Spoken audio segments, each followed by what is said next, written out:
حضرت علی رضی اللہ تعالیٰ عنہ روایت کرتے ہیں کہ نبی کریم صلی اللہ تعالی علیہ وسلم نے ارشاد فرمایا، ان قریب ایک فتنہ برپا ہوگا۔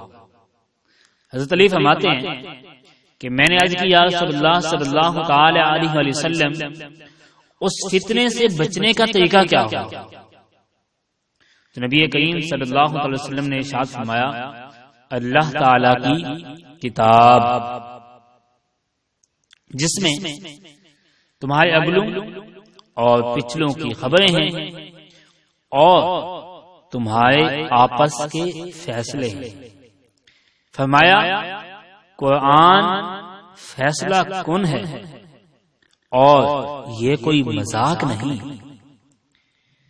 جو ظالم اسے چھوڑ دے گا اللہ تعالی اسے تباہ و برباد کر دے گا، اور جو اس کے غیر میں ہدایت ڈھونڈے گا اللہ تعالی اسے گمراہ کر دے گا۔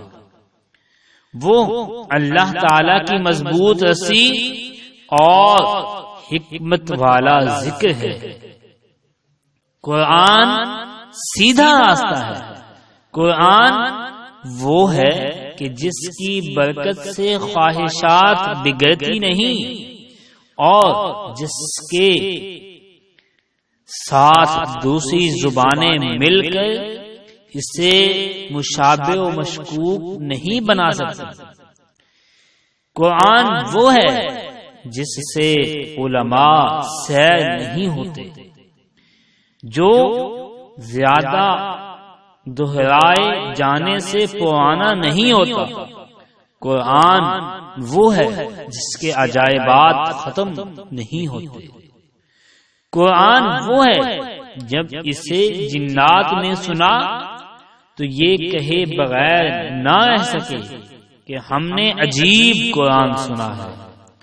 جو اچھائی کی رہبری کرتا ہے تو جنات کہنے لگے ہم اس پر ایمان لے آئے۔ جو قرآن کا قائل ہو وہ سچا ہے۔ جس نے قرآن پہ عمل کیا وہ ثواب پائے۔ جو قرآن کے مطابق فیصلہ کرے گا وہ منصف ہوگا،